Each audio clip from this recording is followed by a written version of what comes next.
자, 오늘 우리 같이 함께 보실 하나님의 말씀 잠언 30장 24절부터 28절까지. 자, 잠언 30장 24절부터 28절까지 다 같이 일어나서 하나님 말씀 봉독하겠습니다. 잠언 30장 24절부터 28절까지입니다. 자, 다 찾으셨으면 오늘은 24절과 이제 27절, 28절만 보겠습니다. 25절, 26절은 지난번에 했기 때문에 이제 27절, 28절, 24절, 27절, 28절 다 같이 봉독하겠습니다. 시작. 땅 위에서 작지만 지혜가 뛰어난 것 네 가지가 있나니 왕이 없어도 모두가 떼를 지어 나아가는 메뚜기와 자기 손으로 지탱하며 왕궁에 거하는 거민이라. 기도하겠습니다. 하나님, 오늘도 저희들이 주님 앞에 나와 경배하기를 원합니다. 영과 진리로 경배하게 하옵소서. 믿음으로 나아가게 하옵소서. 그리고 또한 우리가 하나님의 말씀을 소중히 여기게 도와주시옵소서. 하나님의 말씀을 갖고 싶어도 갖지 못한 사람들도 있고 또한 나라들도 있고 또 핍박 속에서 눈물로 숨어서 성경을 읽어야 하는 그리스도인들도 있습니다. 우리에게 이 귀한 말씀을 자유로이 읽고 또 보고 묵상할 수 있는 이런 특권을 주신 것을 감사합니다. 하나님, 오늘 이 말씀 앞에 겸손하게 엎드리고 주님의 말씀 안에 거하도록 인도하여 주시고 또 이 말씀을 통해서 지혜를 얻고 또 분별력과 통찰을 가지는 우리 성도님들이 다 되도록 성령께서 역사하여 인도하여 주옵소서. 주님께 이 시간을 온전히 의탁하며 우리 주 예수 그리스도의 귀하신 존함을 받들어 기도합나이다. 아멘. 앉으시겠습니다. 저는 땅에서 작지만 지혜가 뛰어난 네 가지 동물에게서 배우라 라는 제목으로 지금 계속 말씀을 전하고 있는데 오늘은 특히 메뚜기와 거미에 대해서 배우도록 하겠습니다. 자, 메뚜기와 거미, 그리고 이제 설교가 끝날 때 이 네 가지 짐승에게서 배워야 될 아주 중요한 특징들만 몇 가지 요약해서 여러분들에게 말씀을 드리고자 합니다. 자, 메뚜기를 봅시다. 메뚜기 27절에 보면 왕이 없어도 모두가 떼를 지어 나아가는 메뚜기라고 되어 있어요. 왕이 없어도 모두가 떼를 지어 나간다.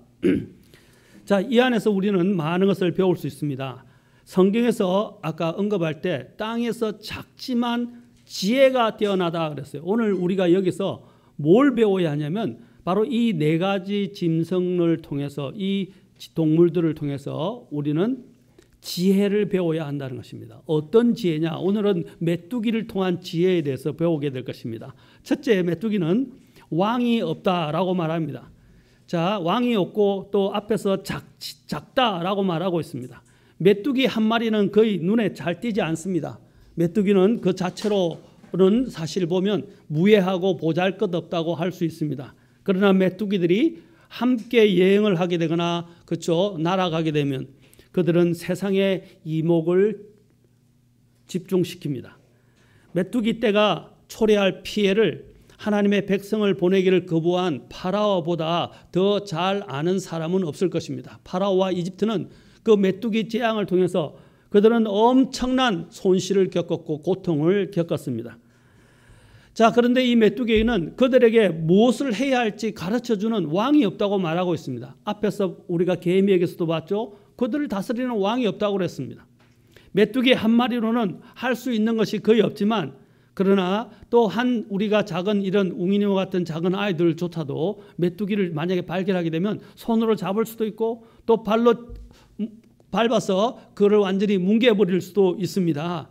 그러면 한 번에 죽어버리게 돼요. 그러나 그들이 하나로 뭉쳐져서 떼를 지어서 날아가게 되면 아무도 그것들을 저항할 수 있는 힘이 없다는 것은 그 중에 한두 마리 몇 마리들은 죽일 수 있을지 모르지만 그 때로 지어서 달라들거나 날아다는 그 메뚜기들을 어떻게 감당할 수가 없다는 것입니다. 그래서 이집트가 고통을 겪고 자신들이 있는 모든 곡식들이 동인하게 되었던 것입니다. 그들이 하늘을 덮으면 마치 먹구름이 끼는 것처럼 확 끼게 되고 태양빛조차도 가리게 됩니다. 그리고 갖고 있던 곡식들이나 심지어는 풀잎과 나무 껍데기까지 싹 다 먹어버립니다. 그들은 이런 보이는 가시적인 지도자는 없지만 엄격한 규율 아래서 하나의 목표를 가지고 움직이는 것을 보게 됩니다. 이것이 우리가 여기서 배워야 할 것은 뭐냐면 이것이 바로 교회의 모습이 되어야 한다는 것입니다. 우리 그리스도인들 그리고 그리스도인들이 모여진 그 교회의 모습이 되어야 한다는 것입니다. 메뚜기는 아주 작지만 정말 지혜롭습니다. 우리는 메뚜기에서 우리가 정리하자면 그들은 왕이 없다. 나중에 왕이 없는 부분은 좀 더 자세하게 다루겠습니다. 그들은 지혜로워서 어떻게 합니까? 한 마리, 우리도 한 마리씩 보게 되지만 한 마리씩 다니게 되면 위험하게 되고 먹잇감이 되기 쉽고 또 저항할 능력이 없어요. 그러나 그들은 대부분의 경우 메뚜기들은 떼를 지어 다닌다는 것입니다. 특히 아프리카 메뚜기는 얼마나 무서운지 큰 거는 사람의 이 손만 하다고 그래요. 엄청 크다 그래요. 손만 해서 정말 감당이 안 된다고 이야기를 합니다. 자, 메뚜기 떼는 지혜로워서 어떻게 한다고요? 항상 같이 다닌다라는 것입니다. 그리고 단체로 움직인다는 것입니다. 단체로 움직일 뿐 아니라 심지어는 멀리까지 날아갈 수 있습니다. 그들은 이러한 놀라운 모습을 통해서 또 그들은 함께 움직인다는 것, 두 번째로는 그들은 또한 조화로운 연합을 이룬다는 것입니다. 왕은 없으나 그들은 하나로 뭉쳐서 질서 있게 일사불란하게 마치 군대, 성경에서 여러분 요한계시록을 보면 군대와 같다라고 그래요. 군대와 같은 메뚜기라고 말했습니다. 군대처럼 그들은 왕이 없지만 일사불란하게 자신들에 따라서 같이 함께 움직여 간다는 것입니다. 그들이 일사불란하게 군대처럼 움직일 때 그 농작물의 피해는 이루 말할 수 없다는 것들을 성경 곳곳에서 말하고 있다는 것입니다. 그들은 항상 바람을 타고 바람과 함께 다닌다고 또한 출애굽기 10장 12절부터 13절, 18절부터 19절에서도 말씀하고 있습니다. 또 그들에게서 우리가 배울 수 있는 대표적인 것은 뭐냐면 그들은 서로 다투지 않는다고 그래요. 메뚜기들은 서로 다투지 않습니다. 오히려 서로와 협력하고 서로 돕는다는 것입니다. 우리가 지난번에 개미를 통해서도 배웠죠. 개미도 어떻게 한다고요? 서로 협업한다 그랬어요. 왕이 없으나 지도자가 없지만 감독도 없지만 그들은 자신들의 일을 분담하고 또 협업하고 분담한다고 그랬어요. 메뚜기 떼들도 마찬가지입니다. 그들은 다투지도 않고 서로 협력하고 서로를 돕는다는 것입니다. 이 메뚜기 떼는 서로 협력하게 해서 같이 움직일 때는 얼마나 많은 가공할 만한 능력을 갖습니까? 가장 이 메뚜기 떼를 두려워하는 자들이 누구입니까? 바로 농사를 짓는 분들일 것입니다. 이 농부들이나 정원사들은 메뚜기 떼 오면 기겁을 합니다. 감당을 할 수가 없어요. 막을 수가 없어요. 그래서 그들이 오는 것들을 가장 병충해 중에서도 많은 병충해가 있겠지만 메뚜기 떼의 그 병충해를 가장 두려워합니다. 그들은 보는 것마다 다 먹어 치운다는 것입니다. 그런 가공할 힘이 어디서 나오는 것입니까? 함께 하기 때문에. 또 그들은 뭡니까? 같이 일사불란하게 같이 움직이기 때문인 것입니다. 그들의 연합이 얼마나 무서운지 이 메뚜기의 재앙을 성경에서는 가장 큰 재앙 중에 하나로도 이야기하고 있다는 것입니다. 자, 우리는 어떻게 해야 이 메뚜기처럼 우리도 무서운 존재가 될 수 있을까요? 그들은 작고 약하지만 떼를 지어갈 때 무서운 것처럼 우리도 또한 그와 같이 메뚜기처럼 약하지만 개인적으로는 약하지만 이런 가공할 만한 정말 상상도 할 수 없는 많은 이런 무시한 파괴력이나 엄청난 힘을 가질 수 있다는 것을 말합니다. 자, 이승만 대통령은 우리나라의 건국 대통령입니다. 여러분, 우리나라는 지금 이시조선 나라가 아니에요. 이시조선은 망했어요. 우리는 지금 어떤 나라입니까? 대한민국이라는, 그렇죠? 그 대한민국을 건국한 분이 누구죠? 이승만 대통령이죠. 그런데 사람들이 잘못 알고 있어요. 자꾸 우리는 일제시대로 돌아가려고 그러고 조선시대로 돌아가려고 합니다. 이건 잘못된 거예요. 어느 나라에서도 건국 대통령을 무시한 적은 없어요. 우리나라처럼 이런 건국 대통령을 완전히 멸시하고 무시하고 찬밥으로 만드는 이런 나라는 없을 거예요. 우리는 자유 대한민국입니다. 이시조선이 아니에요. 지금 북한은 북조선이라고 이야기하잖아요. 아직도 그들은 조선 왕국이 망하지 않은 나라로 해서 지금 군림하고 있어요. 그래서 북조선이라고 이야기하잖아요. 우리는 조선이 아니에요. 남조선이 아니에요. 우리는 대한민국이에요. 그렇죠? 자, 그때 이 건국 대통령이었던 이승만 대통령은 뭐라고 말했습니까? 뭉치면 살고 흩어지면 죽는다라고 말했어요. 이것은 성경이 말하는 진리입니다. 여러분, 우리 교회도 어떻게 해야 됩니까? 그리스도인들도 하나로 이 메뚜기처럼 하나가 되어야 합니다. 주님 안에서 연합해야 합니다. 그리고 함께 움직여야 합니다. 여러분, 교회들은 함께 움직이는 사람들이 많을수록 교회는 힘을 갖게 해야 됩니다. 무시무시한 영적 힘을 갖게 됩니다. 파괴력이라고 이야기할 때 이 파괴력은 사람들을 무찌르는 파괴력이 아니라 우리의 원수들을 이길 수 있는 힘을 갖게 한다는 사실입니다. 우리의 원수들을 이길 수 있다는 것입니다. 여러분, 우리는 우리 스스로를 죽이지 않아요. 아까 메뚜기들은 서로 불평하거나 서로를 다투지 않는다 그랬잖아요. 이 그리스도인들도 마찬가지예요. 우리 그리스도인들이 교회로 모이게 될 때 교회에서 서로 다투면 안 됩니다. 뿐만 아니라 우리는 서로 합해서 어떻게 해야 됩니까? 우리의 원수들이 누구죠? 마귀도 있고 또 세상도 있고 죄도 있고 육신도 있고 수많은 우리의 원수들인데 우리는 함께 그 원수들을 우리는 이길 수 있도록 서로 도와야 합니다. 이 형제가 죄에 싸워서 정말 힘겹게 죄와 싸우고 있을 때, 육신과 싸우고 있을 때, 세상과 싸우고 있을 때, 심지어는 영적 싸움을 하고 있을 때 우리는 그들을 도와줘야 되고 그들이 이길 수 있도록 북돋아줘야 되고 같이 기도해줘야 되고, 그렇죠? 그렇게 해야 되는 것이 교회예요. 그냥 나와서 안부만 묻고 잘 지냈냐, 평안하냐 이 정도의 인사말만 하는 것이 교회가 아니에요. 우리는 서로를 붙들어줘야 되고 서로를 위해서 기도해줘야 되고, 그렇죠? 그렇게 함께 연합해야 한다는 사실입니다. 주 안에서 연합해야 돼요. 그래야 교회가 힘을 낼 수 있어요.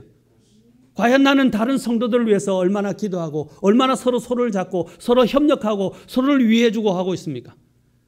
그 사람의 문제점을 찾아내고 문제점이 보이면 불평하고 그들을 원망하고 자꾸 또 서로 다른 점을 가지고 서로 판단하고 시기심을 갖지 마시고 우리는 오히려 그런 약한 자들이나 문제가 있는 사람들을 위해서 기도해주고 격려해주고 강한 자가 약한 자를 붙들어서 같이 주님 안에서 걸어갈 수 있도록 만들어야 하는 것입니다. 그것이 교회가 하는 거예요.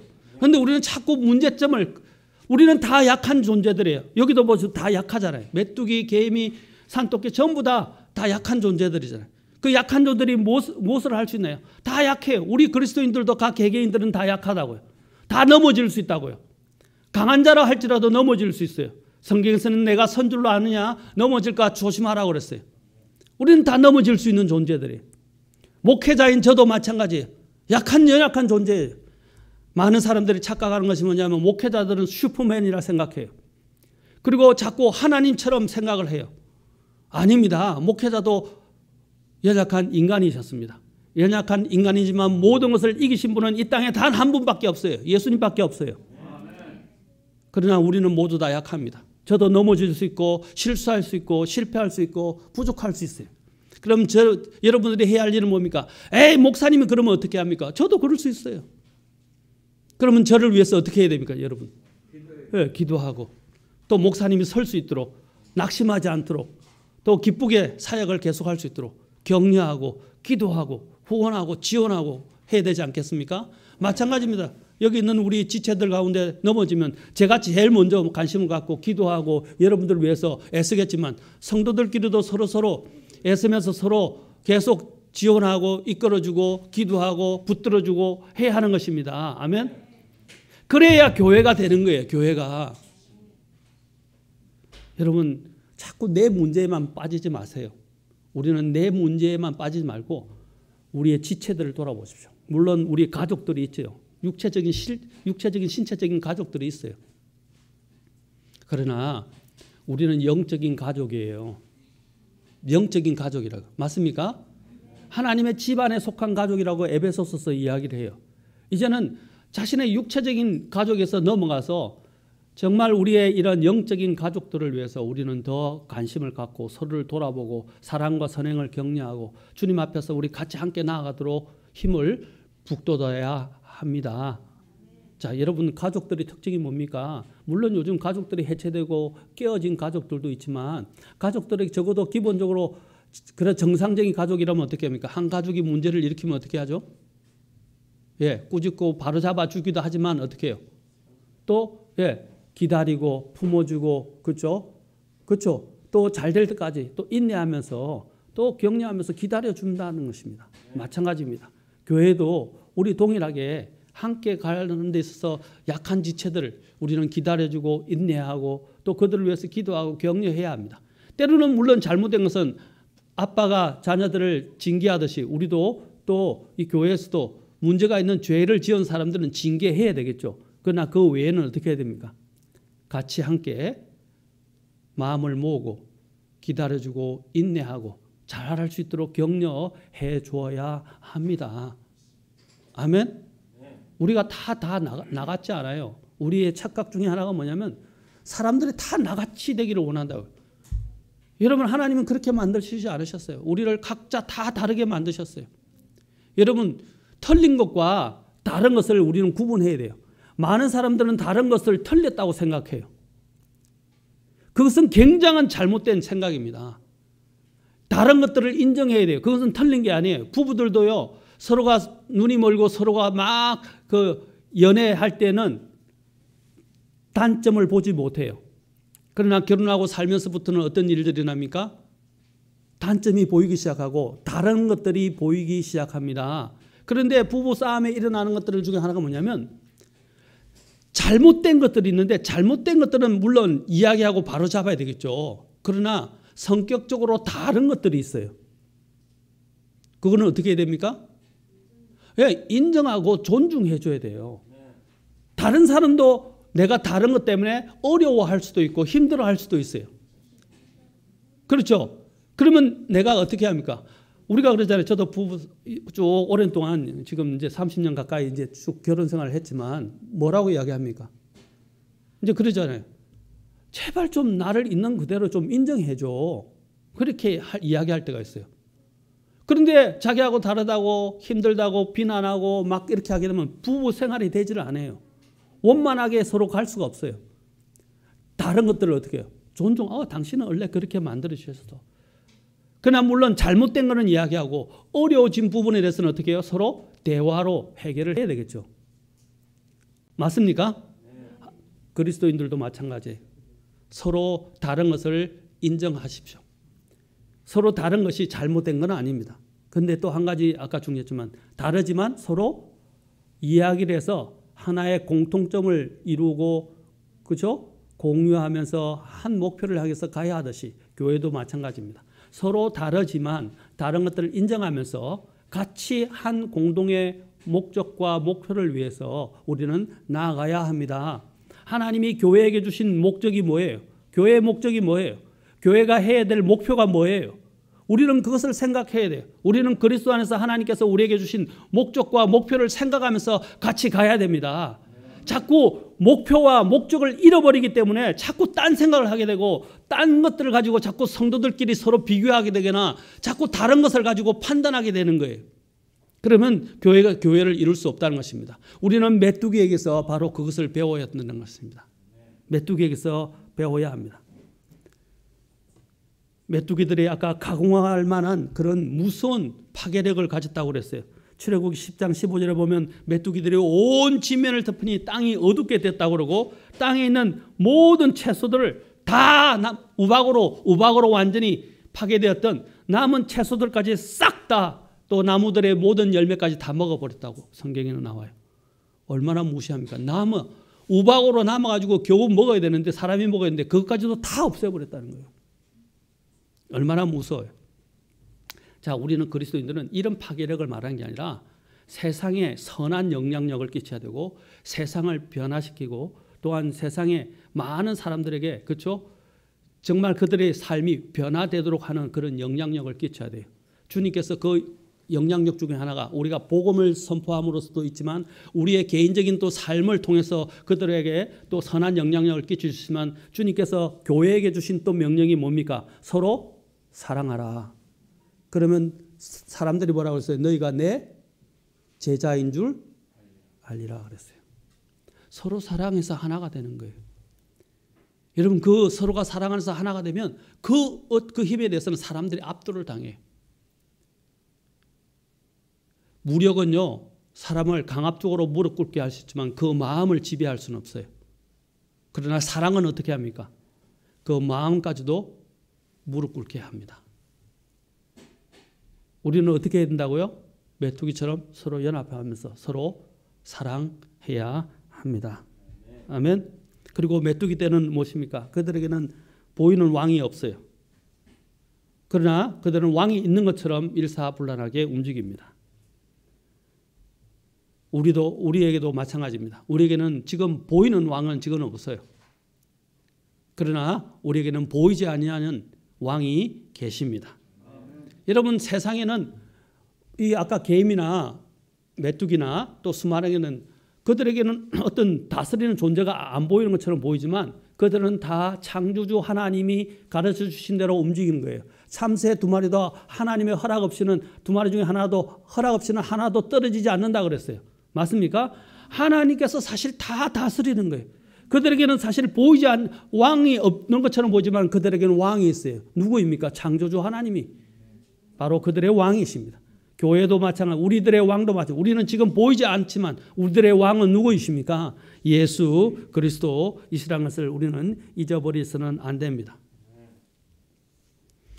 우리는 보이지 않는 머리이신 그리고 왕이신 예수님께 복종해야 합니다. 서로 그리고 그 안에서 함께 서로 화합해야 되고 연합해야 합니다. 우리는 또한 함께 자꾸 뭉쳐야 그리고 공동의 목적을 위해서 서로 동력해야 하고 또 그리스도 안에서 우리는 교제해야 합니다. 우리는 메뚜기에게서 이런 지혜를 배울 수 있다는 사실을 잊어버려서는 안 됩니다. 그들은 함께 했을 때 어떤 일을 합니까?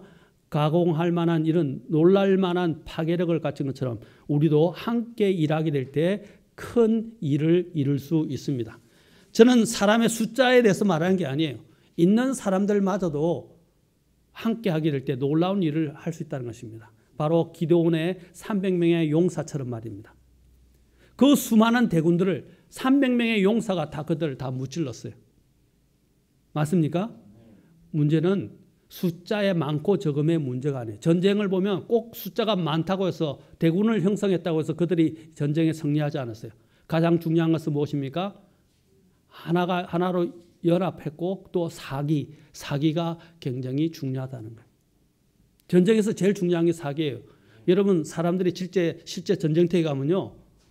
총알이 수만 발을 쏴야 한 명 죽인대요.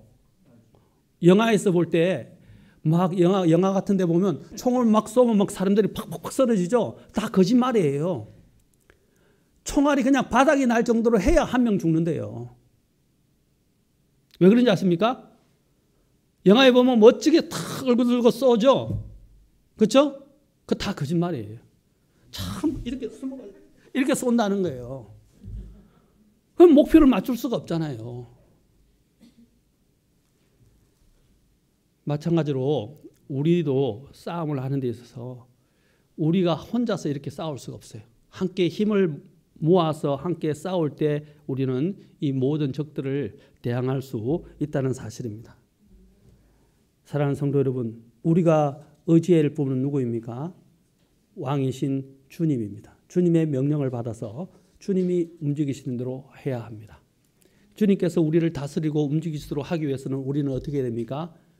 우리는 늘 순종해야 되고 늘 하나님의 말씀을 가까이 두어야 합니다. 하나님의 말씀에 따라 움직여야 합니다.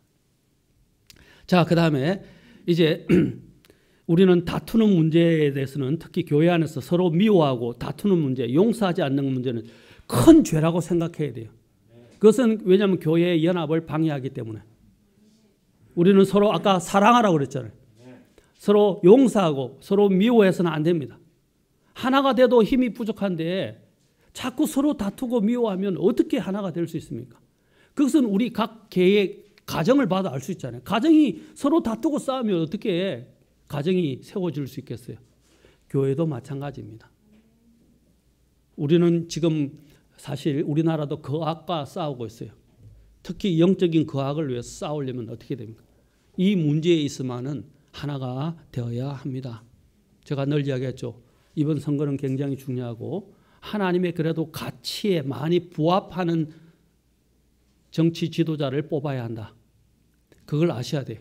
특히 차별금지법, 또 백신 패스 그뿐 아니라 또 반헌법적으로 이야기하는 것들, 또 전체주의를 표방하는 것들, 심지어는 동성애, 이 모든 이런 부분들을 여러분 종합적으로 하나님의 성경적 가치와 비교해서 살펴보시고 뽑으세요.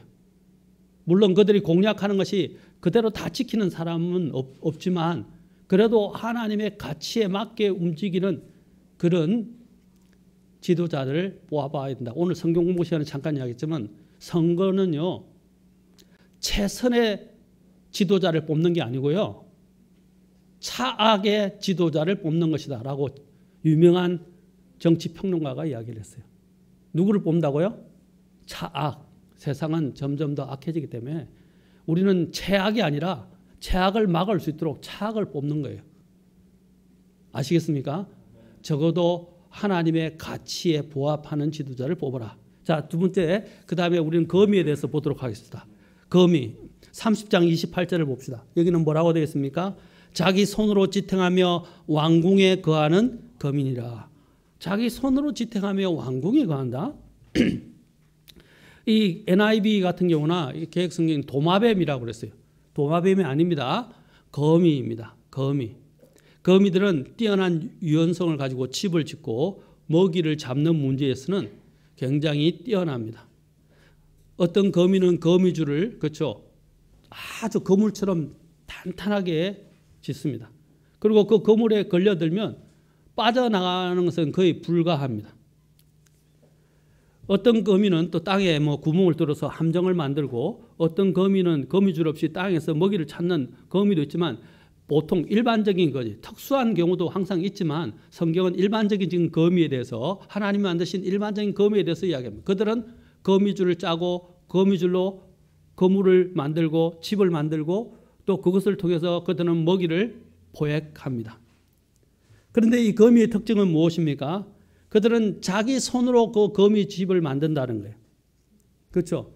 자, 그들은 뭡니까? 꽁무니에서 실이 쭉 뽑아져 나서 뽑죠. 우리는 거미에게서 많은 걸 배우게 됩니다. 자기 스스로의 힘으로 이 모든 것들을 만들어 간다는 거예요. 자, 그래서 그들이 결국 어디에 거한다고 그랬어요? 왕궁에 거한다. 왕궁에 거한다는 말은 두 가지 의미가 있어요. 그들이 만든 것이 왕궁이라고 이야기도 하지만 또 하나는 뭐냐면, 거미는 어디에 있어요? 거미집 있지만 거미는 곳곳에 다 있어요. 지하에도 있고요. 그렇죠? 또 구석진 데도 있지만 심지어는 왕궁에도 있어요. 왕궁의 높은 곳에 있어서 손이 닿을 수 없는 곳까지 거미들이 집을 지어요. 대단하잖아요?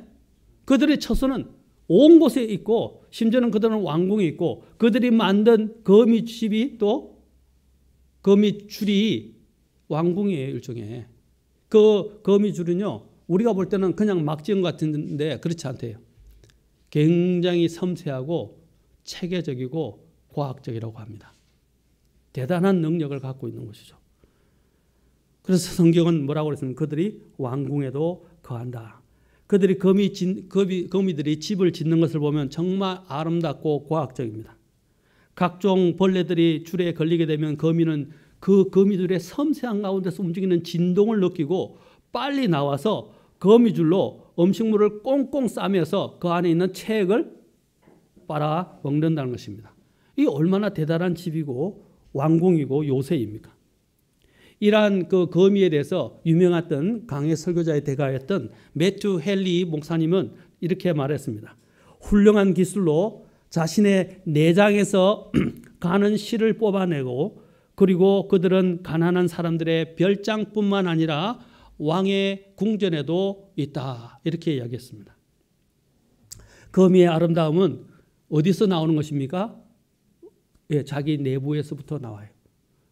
내부에서부터 나온다는 것입니다. 가난한 사람이든 부자이든 바로 모두 다 이 아름다움을 공유할 수 있습니다. 내적으로부터 나오는 아름다움, 이 아름다움을 가져야 돼요. 내면의 아름다움이 사실 우리 모든 사람들에게 가장 선한 영향력을 끼칠 수 있다는 것입니다. 내면의 영적 이 아름다움은 하나님을 섬기는 데 있어서도 너무나도 중요하다는 것입니다. 내면의 아름다움. 여러분 어떤 아름다움보다 내면의 아름다움을 구하는 저와 여러분이 될 수 있기를 바랍니다. 특히 여러분 야고보서 1장 11절에서 뭐라고 말하고 있습니까? 외형의 아름다움은 다 없어진다라고 말하고 사라진다라고 말하고 있어요. 야고보서 1장 11절 보시면 이래 있어요. 해가 뜨거운 열기와 함께 돋자마자 풀을 말리면 그것에 꽃이 떨어져 그것의 외형의 아름다움이 없어지나니 부유한 사람도 자기 길들에서 이와 같이 사라지리라 그랬어요. 사람들이 갖고 있는 돈, 외형의 아름다움 이런 것들은 다 어떻게 해요? 다 사라진다는 것입니다. 고린도전서 7장에서도 뭐라고 했습니까? 이 세상의 외형은 다 어떻게 한다고 그랬어요? 다 사라진다고 그랬어요. 여러분 너무 화장하는데 매이지 마십시오. 특히 우리 자매님들. 요즘 남자들도 막 화장에 완전히 빠져 산다고 하는데 요즘 젊은이들이 화장을 얼마나 많이 하는데 특히 남자들도 그렇고요. 심지어는 제가 엘리베이터를 타고 이렇게 가다 보면 엘리베이터에서 나는 향수 때문에 머리가 찌끈찌끈 아파요. 그들은 향수가 좋다고 뿌리는지 모르겠지만 그 향수가 혐오감을 주고 저는 막 그걸 먹으면 구역질이 나고 머리 두통까지 일어나요. 저는 향수를 잘 거의 안 씁니다. 그냥 간단한 기초 화장품 이렇게 그리고 그냥 끝내버립니다. 그런데 자꾸 그리고 꾸미고 바르고 하는데 너무 많은 것을 투자하는데 여러분 우리 그리스도인들은 그렇게 안 하면 좋겠어요. 아름다움을 가꾸는 것은 나쁘다고 저는 말씀드린 게 아니에요. 너무 지나치게 그런 것들에 매진하지 말라는 거예요. 그것이 너무 지나치게 빠지지 말라는 거예요. 왜? 성경은 뭐라고 그랬어요? 외형의 아름다움은 사라지기 때문에. 외형의 아름다움. 가장 아름다운 사람은 어떤 사람입니까? 내면이 아름다운 사람이에요. 여러분 그 김창옥 교수가 강의하는 데에서 저도 참 감명을 많이 받는데 김창옥 교수님이 말하는 것 중에서 뭐냐면 남자들은 아름다운 여자를 찾는다 그래요. 그런데 아름다운 여자를 찾는데 오래 못 간다는 거예요. 아름다운 여인을 만나고 데이트할 때는요 머리에서 돌파밀이 나와가지고 그것이 가는데 그것이 오래 가지 않는다는 거예요. 1년에서 1년 반 그렇죠? 뭐 몇 년 안 간대요. 한 1년 반 정도 되면 그것이 사라지기 시작하고 일종의 마약 성분과 같아요. 그 순간에는 그것이 뜨겁게 보이고 좋아 보이고 다인 것처럼 보이지만 그 순간에 가면 결혼은 뭐로 사는 것입니까? 미운정 고운정으로 서로 인정하며 사는 거예요. 맞습니까? 아름다움으로 사는 게 아니에요. 그 아름다움도 잠시예요. 그런데 가장 중요한 게 김창옥 교수가 이야기하는 것 중에 하나가 저는 참 감명 깊었는데 얼굴이 아름다운 여인과는 오래 못 가고 말이 아름다운 말을 곱게 하는 사람하고는 오래 살 수 있다고 하더라고요. 말을 이쁘게 하는 사람. 그렇게 살아야 돼요. 저도 아마 우리 집사람하고 지금까지 이렇게 할 수 있는 건 우리 집사람이 말이 아름다워서 그러는 것 같아요. 말이 이뻐야 된다는 거죠. 말이 거친 사람은요 상처만 주고 정말 같이 살기가 힘들어요. 그래서 성경에서 제가 자매님들 들으라고 하는 건 아니고요. 다투는 여인과 함께 사느니 뭐라고 그랬어요? 광야에서 혼자 사는 것이 낫다. 또 다투는 여인과 함께 사는 게 뭐라고 그랬어요? 또 지붕, 옥탑에서 그렇죠? 지붕에서 혼자 사는 것이 낫다. 또 다투는 여인이 자꾸 다투는 여인들이 하는 잔소리는 뭐와 같다 그랬어요? 떨어지는 빗방울과 같다. 같이 빗방울도요. 여러분 그냥 부슬부슬 떨어지는 소리를 잠시 들으면 좋은데 365일 그 소리를 들으면 어떻게 됐어요? 사람 미쳐요. 여러분 고문 중에 가장 큰 고문 중에 하나는 뭔지 아십니까? 아프게 하는 고문도 있는데 그 깃 옆에다 아니면 머리에다가 물방울을 한 방울씩 똑똑똑똑 떨어뜨리면요 얼마 못 가서 사람 미쳐버려요. 사람 이 안에 있는 모든 것들이 다 무너져 내려버린대요. 자, 이와 같이 말을 아름답게, 여기 보면 아까 내면의 아름다움에 대해서 말씀드렸어요. 우리 그리스도인들은 내면으로부터 아름다움이 나오고 말도 아름답게 하고, 우리의 또 성경에서 말을 할 때 어떻게 하라고 그랬어요? 은혜, 그렇죠? 소금을 치듯 은혜로, 그렇죠? 은혜로 말하라고 그랬어요. 우리 그리스도인들은 은혜로 말하는 사람들이 되어야 합니다. 아멘?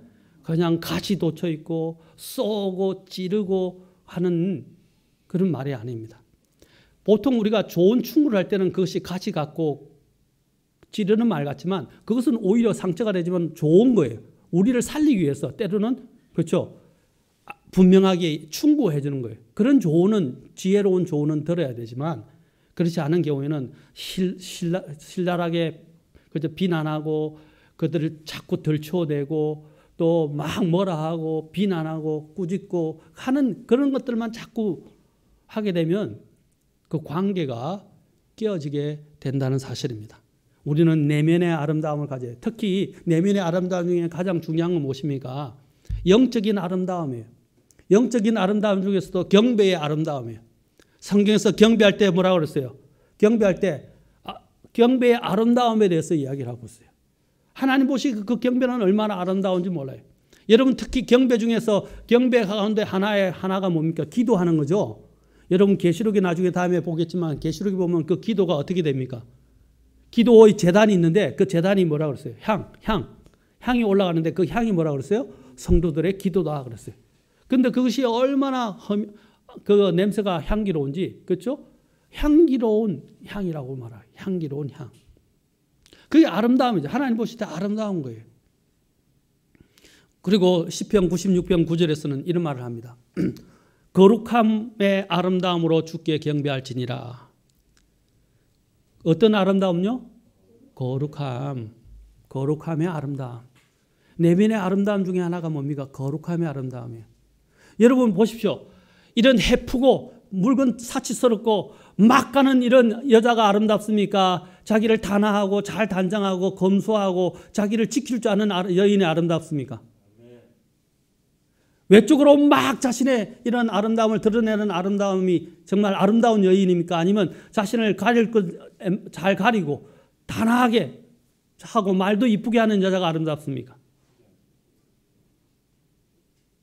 요즘은요, 제가 좀 죄송한 이 표현을 써서 죄송하지만 자꾸 섹시하다는 말을 많이 해요.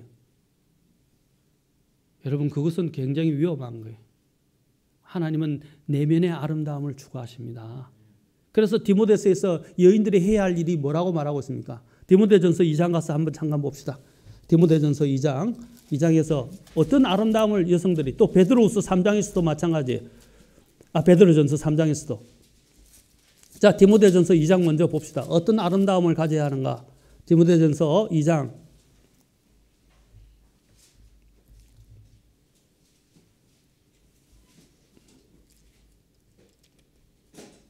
자, 2장 9절 보십시오. 또한 이런 식으로 여자들도 뭐라고 했어요? 단정한 옷으로 자기를 꾸미되 얌전하게 맑은 정신으로 하고 장식한 머리나 금이나 진주나 값비싼 옷으로 하지 말며, 이것은 뭡니까? 사치나 허영으로 하지 말라는 거예요. 10절 보십시오. 오직 하나님의 성품을 고백하는 여자들이라고 했는데, 이 하나님 성품을 고백한다는 말은 경건을 고백하는, 경건입니다. 경건을 고백하는 여자들에게 합당한 선한 행위로 하기를 원하노라. 이게 내적으로부터 나온 뭡니까? 선한 행위가 아름다운 것이다 라고 말하는 거예요. 자, 베드로전서 3장으로 가봅시다. 베드로전서 3장. 여러분 아까도 얘기했죠. 이쁜 여자는 오래 못 가요. 어떤 여자가 오래 간다고요? 마음이, 내면이 아름답고 말이 이쁜 여자. 자, 디모데전서 이제 끝났고 베드로전서 3장을 보십시오. 3장에서도 뭐라고 말합니까? 3장 3절부터 읽읍시다. 너희의 단장은 머리를 닦고 금으로 치장하며 옷을 차려입는 그런 외적 단장으로 하지 말고 오직 뭐라고 그랬어요? 마음에 감추어진 사람으로 하되 썩지 아니하는 것, 온유하고 조용한 영의 장식으로 할지니. 영을 장식하라 그러죠. 그것은 하나님의 눈앞에서 뭐라고요? 뭐라고요? 지극히 값지다 그랬어요. 그냥 값진 게 아니라 지극히 값지다 그랬어요. 그것이 뭡니까? 6절에 나옵니다. 순종이에요. 순종. 여자들이 어떻게 순종으로 단장해야 하는지에 대해서 이야기하고 있다는 것입니다. 제가 지금 강조하는 것은 이런 남녀 간의 뭐 어떤 문제, 차별 이걸 이야기하는 게 아니에요. 하나님이 원하시는 것은 내적인 아름다움이다. 물론 이거는 현실적으로는 물론 지금 여성들에게 이야기하지만 우리가 주님과의 관계 속에서 우리는 뭡니까? 주님의 주님과 정혼한 자들이 이제 신부가 될 자리에 우리 모든 그리스도인들은 어떻게 주님 앞에서 영적인 거룩함의 아름다움과 내적인 아름다움을 가져야 합니다. 여기 있는 것처럼. 아멘? 그렇게 해야 됩니다. 그것이 거미가 우리에게 또한 가르쳐 주는 것입니다. 여러분, 하나님의 이러한 아름다움을 우리가 가지는 저와 여러분이 될 수 있기를 바랍니다. 또 이 거미가 우리에게 주는 것은 무엇입니까? 그는 연약하고 그 존재는 연약하고 정말 아주 작지만 그는 어디까지 갑니까? 궁전에 도달할 정도로 한다는 것입니다. 특히 우리가 거미에게서 배울 것은 뭐냐면 그는 어느 곳에나 있고 심지어는 왕궁에도 있을 수 있을 만큼 그의 위치에 있어서는 정말 탁월하다는 것입니다. 그리고 또 거미에게서 하나 또 배울 수 있는 것이 무엇입니까? 우리는 거미에게서 인내를 배워야 합니다. 거미는 어떻게 해요? 제가 거미를 잡아왔는데 빗자루를 썰어가지고 막 거미를 이렇게 하고 난 다음에 어떻게 거미가 또 움직여서 또 줄을 만들어서 타고 올라가려고 올라가서 또 실을 내리고 줄을 타고 내려요. 그리고 또 만들어요. 그래서 한 왕이 유명한 그 스코틀랜드의 왕이 있는데 제가 그 왕의 이름을 잊어버렸는데 그 왕이 어떻게 되면 거미를 자기가 자꾸 왕권에 대한 위협을 받고 여러 가지 도전을 했는데 어려움이 많았어요. 전쟁에서 계속 실패를 했어요. 그런데 그 왕이 탁 실망 가운데서 누워있다가 거미를 보게 됐어요. 그런데 거미가 그 거미줄을 이쪽에서 다른 쪽으로 연결하는데 12번이나 그 거미줄이 자꾸 끊어져 가지고 실패를 한 거예요. 그런데 그 거미가 12번이나 실패했는데도 아랑곳하지 않고 또 도전을 해서 결국 그 거미줄을 연결을 시켰다는 거예요. 그러면서 낙심한 가운데 있던 그 왕이 어떻게 되면 나도 할 수 있다. 나도 인내로 다시 시작하자. 해가지고 일어나가지고 어떻게 했냐면 전쟁에서 승리했다가 실제로 있었던 이야기. 그게 스코틀랜드 왕이에요. 왕 중에 한 사람이에요. 그래서 그 왕이 자신의 왕자를 지킬 수 있었고 전쟁에서 승리할 수 있었다고 이야기를 합니다. 사랑하는 성도 여러분, 우리는 이 거미처럼 인내를 배워야 합니다. 결코 포기하지 않는 것입니다. 절대로 포기해서는 안 됩니다. 여러분은 삶에서도 정말 포기하고 싶고 정말 심지어는 죽고 싶은 때는 이런 생각도 들 수 있어요. 그러나 어떠한 가운데서도 절대로 포기하지 마십시오. 특히 생명을 끊지는 마십시오.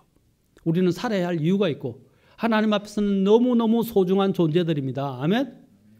세상 속에서 나의 가치를 찾지 말고 하나님 안에서 가치를 찾는 저와 여러분이 되시길 바랍니다. 하나님은 저와 여러분을 너무너무 사랑하시고 저와 여러분을 위해서 자신의 생명을 내어놓으시기까지 나를 위해서 죽으시기까지 나를 사랑하셨다는 것을 우리는 기억해야 합니다. 아멘? 삶을 포기하려 하지 마십시오.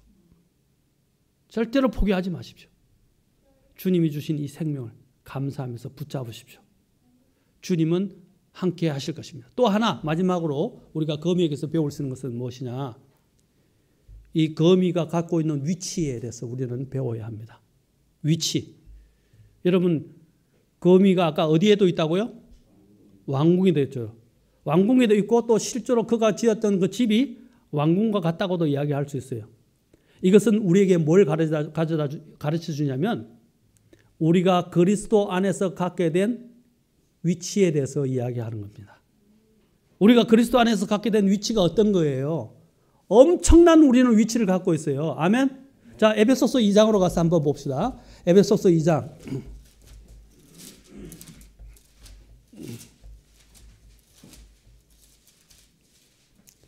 에베소서 2장을 가서 한번 봅시다. 이 말은 여러분 에베소서를 푸는 데 있어서 굉장히 중요한 겁니다. 어떤 유명한 그 워치만리라는 분은 그분은 이제 좀 물론 교리적인 나중에는 문제는 있었지만 굉장히 영적으로 뛰어난데 그분께서 지었던 그 책이 있는데 그 중국의 목회자였어요. 목회자였는데 나중에는 순교를 당했지만 여러분 성경의 저 책방에 가서 위트니스 리 그거는 보지 마세요.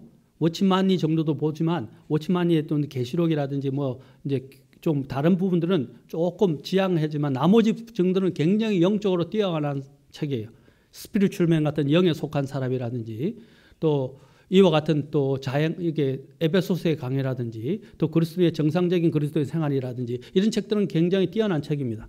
그런데 그가 제목을 지었는데 에베소서에 대해서 뭐라고 지었냐면 에베소서의 핵심을 간파해서 제목을 이렇게 지었는데 유명하신 성경 강해자는 죄송합니다.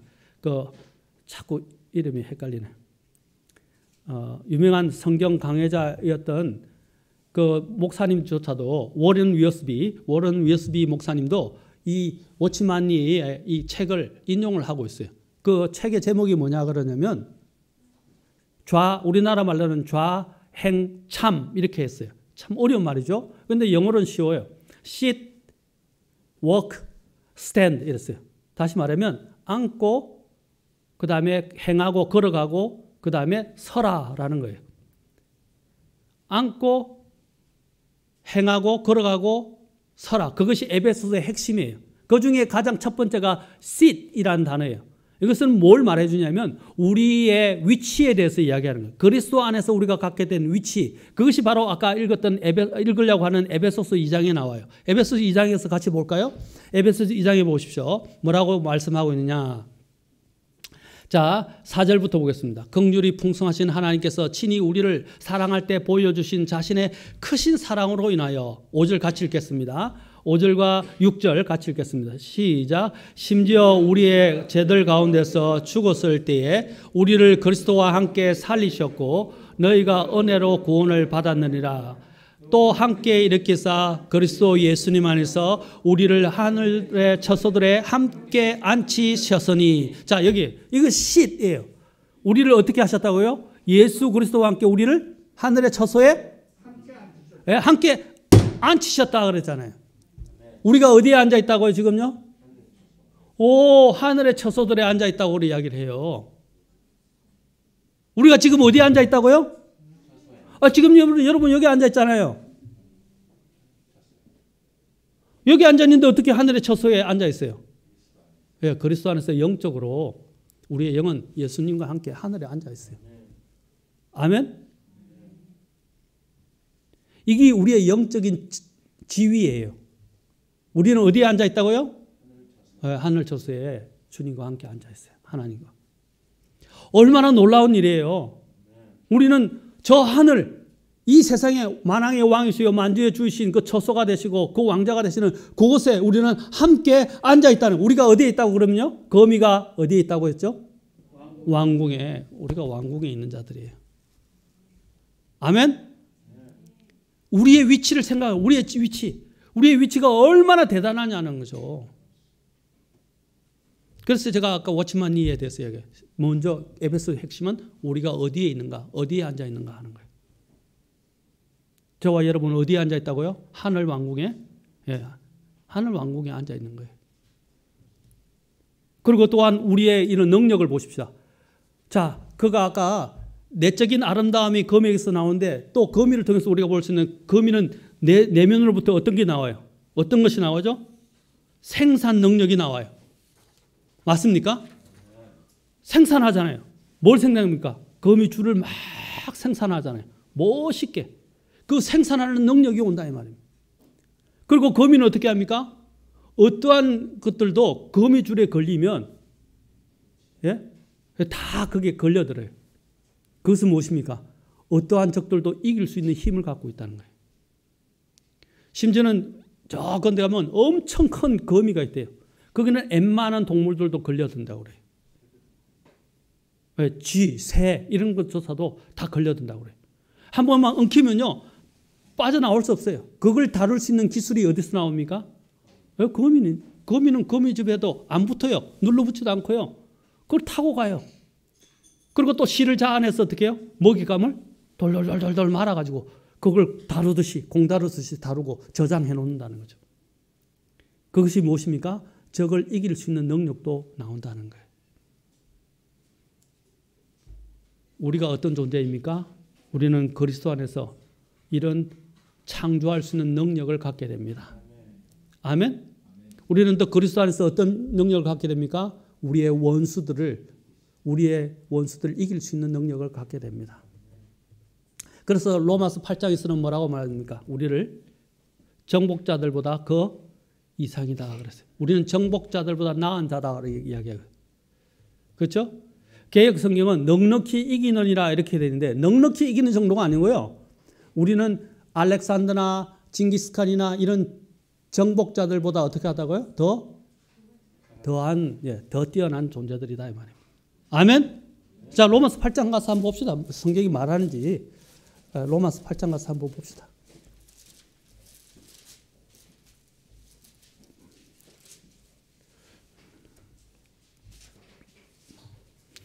8장 37절 자 같이 읽도록 하겠습니다. 자 시작. 아니라 이 모든 것 가운데서 우리는 우리를 사랑하신 그분을 통해 정복자들보다 더 나은 자들이니라. 누구를 통해요? 누구를 통해? 우리를 사랑하신 그분 누구예요? 예수님을 통해. 아멘. 우리 안에 누가 계세요? 누가 계시죠? 예수님이 계시죠. 우리는 그리스도 안에서 어떻게 해요? 이런 대단한 생산 능력을 갖고 있고 이길 능력을 갖고 있으며 우리는 이 세상에 있는 어떤 정복자들보다 나은 존재들이라는 것입니다. 아멘. 자, 우리가 이제 요약을 해봅시다. 그들은 이러한 것들을 통해서 왕궁에 가는 것처럼 우리는 하나님의 약속을 붙들고 이제 앞으로 장차 올 하늘을 바라보며 살아가는 사람들입니다. 그렇죠? 우리는 영적으로 지금 어디에 앉아 있다고 그랬어요? 하늘 처소. 이제 우리는 실제적으로 예수님이 오시면 어디에 갈 겁니까? 예수님이 예비하신 하늘 처소로 가게 될 것이고 이제 영혼은 하나님이 만들어주신 새하늘과 새 땅에서 오는 새 예루살렘 성에서 살게 될 것입니다. 아멘. 자, 봅시다. 우리는 계명에서 어떤 지혜를 배우게 됩니까? 계명에서 두 가지를 배우죠. 부지런함과 인내도 배우고 또 가장 중요한 것은 미래를 대비하는 것. 미래를 대비할 줄 아는 지혜를 배워야 된다. 자, 산토끼를 통해서는 무엇을 배우게 됩니까? 안전을 대비하는, 그렇죠? 안식처, 안전처, 피난처를 만들잖아요. 맞습니까? 우리는 그 지혜를 산토끼에게서, 굴토끼, 바위토끼에게서 배워야 됩니다. 세 번째, 우리가 아까 얘기했던 메뚜기는 무엇을 배워야 됩니까? 메뚜기를 통해서. 왕은 없지만 무리를 지어서, 그렇죠? 이것이 뭐냐면 유니티, 연합을 이야기합니다. 단합을 이야기합니다. 우리는 그 단합하는 지혜를 배워야 합니다.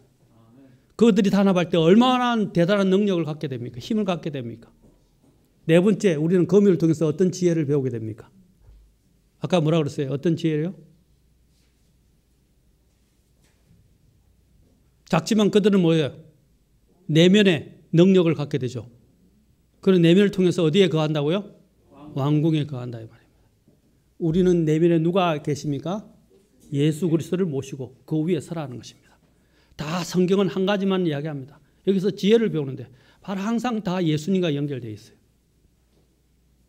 우리도 마찬가지입니다. 우리는 예수님 안에서 우리는 대단한 능력을 가지고 있는 사람들입니다. 그리스도 안에서 우리가 갖게 된 그 능력은 이 세상이 줄 수 없는 거예요. 그리스도만이 우리에게 영원한 생명을 주죠. 그리스도만이 우리에게 죄 용서함을 주죠. 그리스도만이 우리를 지옥에서 건지실 수 있죠. 그리스도만이 우리를 천국에 거하실 수 있죠. 거하게 하실 수 있죠. 이 얼마나 엄청난 능력입니까? 우리는 그리스도를 통해서 이런 것들을 가지게 된다. 그리스도는 우리의 또 유일한 안전처입니다. 이 세상이 흔들려도 우리는 그리스도 안에서 안전합니다. 우리는 그리스도 안에서 하나가 될 때 이 세상을 뒤집어 엎을 수 있는 능력을 갖게 됩니다. 우리는 또한 이 세상을 위해서 살아가지 않습니다. 계미를 통해서 우리는 미래를 대비하는 지혜를 배워야 합니다. 영혼을 계산하는 삶을 살아야 할 것입니다. 자, 우리는 여기서 이 작지만 지혜로운 이 네 가지를 통해서 많은 것을 배울 수 있습니다. 저와 여러분들이 오늘 이 배웠던 개미, 두 번째 산토끼, 세 번째 메뚜기, 네 번째 거미를 통해서 배우셔서 우리의 삶에 적용하시고 이것을 묵상하시고 이들의 주는 지혜를 통해서 믿음의 생활을 견고하게 하시는 저와 여러분이 되실 수 있길 바랍니다. 아멘. 그러면 여러분은 생산하게 되고 이길 수 있게 될 것입니다. 정복자 이상이 될 수 있습니다. 아멘. 기도하시겠습니다.